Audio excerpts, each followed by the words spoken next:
Let's bring in Tara Setmeyer, co-founder and CEO of the Seneca Project and former Republican communications director, and Stuart Stevens, chief strategist for Mitt Romney's 2012 presidential campaign and senior advisor for the Lincoln Project. You both just heard Luis Miranda talking about the idea of trying to divide people, Stuart. Normally, I didn't work on a lot of campaigns, but the two I worked on, the idea was not to divide people, it was to add. It was a math problem. I'm not a math person, but you had to add.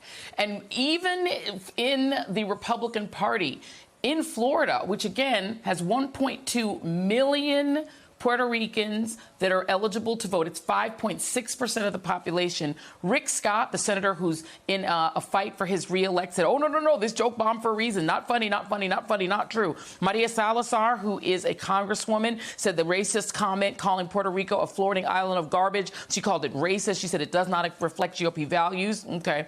Marco Rubio tried to spin, saying Puerto Rico isn't garbage, and then he tried to flip to an attack on Kamala Harris. Carlos Jimenez, who is a congressman in Miami, did the same attack that said Puerto Rico is the crown jewel of the Caribbean and home to many of the most patriotic Americans I know. So they seem to have picked up, Stuart, that this was a mistake. Your thoughts? Yeah, this is a campaign that he lost by 7 million. He needs new customers. What is he doing to get it? He seems to be going around the country picking these different groups.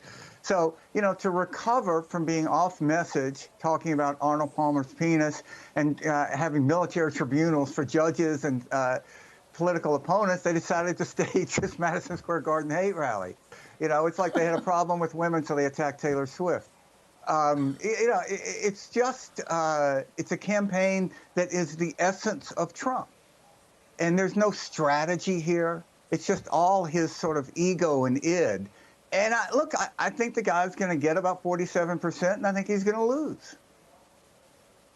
And I think they're kind of in a mode now, Tara, where they don't seem super confident based on some of the things that they're doing and saying, but also they're almost overconfident in a way, too. Again, Puerto Ricans are a huge population in North Carolina, in Pennsylvania, in Florida, and they're not just going after them. Oh, no, they're not leaving off the blacks either. Here's what Tony Hinchcliffe, who I just found out who he was yesterday, based on this. Here was his joke about the blacks. Cool black guy with a thing on his head. What the hell is that, a lampshade? Look at this guy. Oh, my goodness. Wow. I'm just kidding. That's one of my buddies. He had a Halloween party last night. We had fun. We carved watermelons together. It was awesome. Okay, between that and playing Dixie for Byron Donalds, what's the point at this point? There's so much. That was a lot yesterday. I have to say that they're trying to hide behind comedy or, oh, it was just a joke, or you need to just take it as a joke. Well, I've got news for you that there are a lot of groups in this country that don't have the luxury of taking what these people say as jokes. Women certainly don't. Women of color certainly don't. Black men certainly don't. Anyone who's not a white Christian male certainly does not have the luxury of just laughing it off and getting over it, as J.D. Vance said. They mean what they say. They're not trying to actually run a campaign that is inclusive. No, they're not. They mean this. This is who they are. No matter how many times Trump surrogates and his enablers, the Vichy Republicans that I call them, think that they're going to make excuses for him and that he's not going to come for them, like the Byron Donalds of the world, the self-haters that think if they say enough and tap dance enough that Trump's not going to come for them too. I've got news for you. He's coming for you too.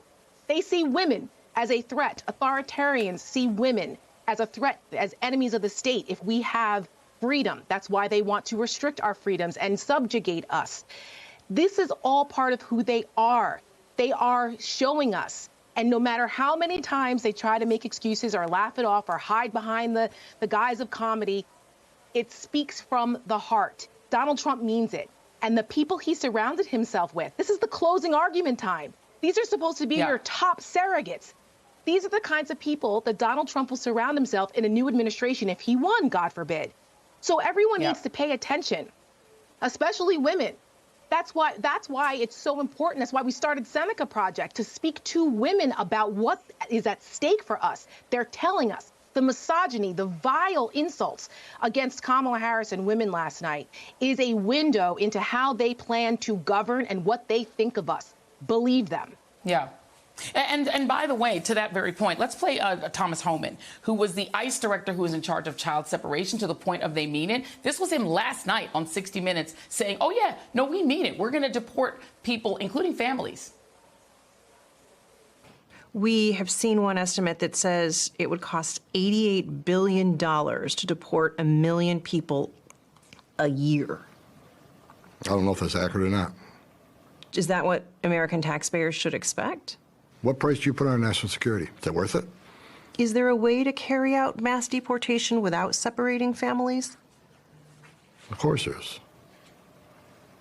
Families can be deported together. That means they mean it, right, Tara? Yes, they're telling you. I don't know how many times they have to do this, and then people make excuses for them. Donald Trump demonstrated this when he was president. I mean, he withheld $20 billion from Puerto Rico in disaster aid because he was upset with them, because he thinks they're garbage. They shouldn't be they're not American citizens. I mean, this is what they're doing, and people are paying attention. That's why you see this energy in early voting, especially in some of these states where women are voting at a higher rate. It's because they see what's happening. Yeah. We're saying, hell no, we won't go back. We're not trying to go back there.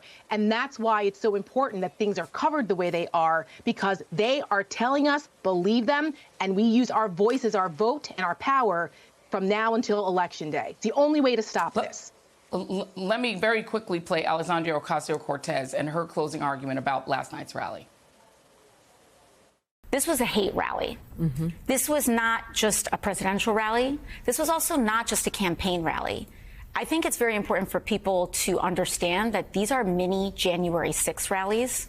These are mini Stop the Steal rallies. These are rallies to prime an electorate into rejecting the results of an election if it doesn't go the way that they want.